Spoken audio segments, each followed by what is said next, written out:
Salut à tous, je suis avec notre chère Isabelle Cohen, qui est auteure, qui est guide, qui fait plein de choses et qui est là pour nous parler, nous donner des idées. Bon plan vacances, bon plan balade pendant les vacances avec les enfants. Alors, je crois que cette fois-ci, on part à l'Hérodione.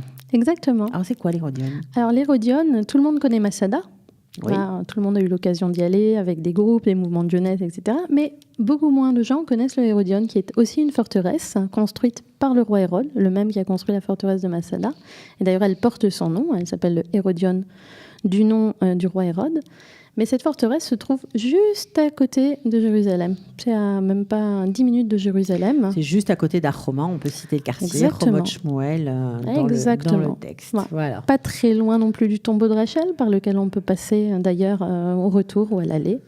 Voilà, donc je voulais vous faire connaître ce site. Alors le Hérodione a une histoire assez extraordinaire. Il va être construit par le roi Hérode. Le roi Hérode, il n'était pas encore roi sur la Judée, il était seulement gouverneur de Galilée quand il vient aider son frère qui est assiégé par les Parthes à Jérusalem. Hérode, comprenant qu'ils ne vont pas pouvoir tenir ce siège, décide de prendre la suite. Il a fait le bon choix d'ailleurs parce que son frère va être assassiné par les Parthes. Et il s'enfuit vers le Hérodione. Il est tellement désespéré de voir le groupe de soldats qui le poursuit qu'il a envie de se suicider à ce moment-là. Mais au dernier moment, il décide de combattre. Alors, il faut savoir que pendant la bataille, le carrosse de sa mère, d'ailleurs, s'était renversé. Il persuade que sa mère est morte. Il va mener bataille et il va avoir sa première victoire à cet endroit. Et puis, en plus de ça, à la fin du combat, il se rend compte que sa mère a juste quelques égratignures. Voilà. Donc, il va se souvenir de ce site et il sera enterré là-bas. Il va se construire une magnifique forteresse dans laquelle, beaucoup plus tard, il va être enterré. Alors, qu'est-ce qu'on y fait ? Qu'est-ce qu'on y voit à l'Hérodione ? Alors, qu'est-ce qu'on y voit ? Déjà, on y voit le palais d'Hérode.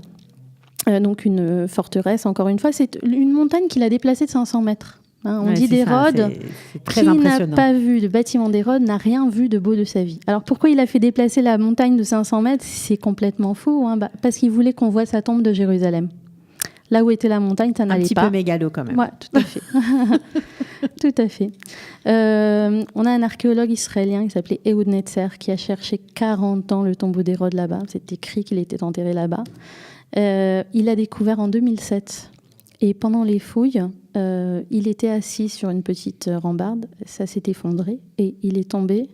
Il est mort de sa chute dans le tombeau qu'il avait passé 40 ans de sa vie à chercher. Une mort assez tragique pour cet archéologue. Mais une belle histoire. Oui. Donc, quoi qu'il en soit, on peut voir également les vestiges du tombeau d'Hérode. C'est plutôt, on va dire, une balade culturelle. Si vous avez des enfants férus d'histoire, c'est le moment de les emmener là-bas. Ouais. C'est pas pour tout le monde.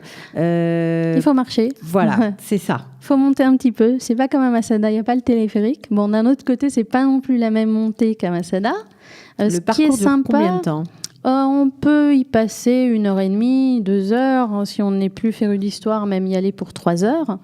Ce qui est intéressant aussi au Hérodion, c'est qu'il y a énormément de grottes sous la forteresse qui date de l'époque de Bar Korva.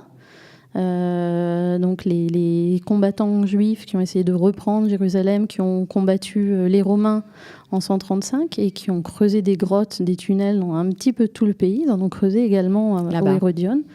Et donc, c'est comme des labyrinthes, de se balader un peu dans ces grottes. C'est très sympa aussi pour les enfants. Tout à fait.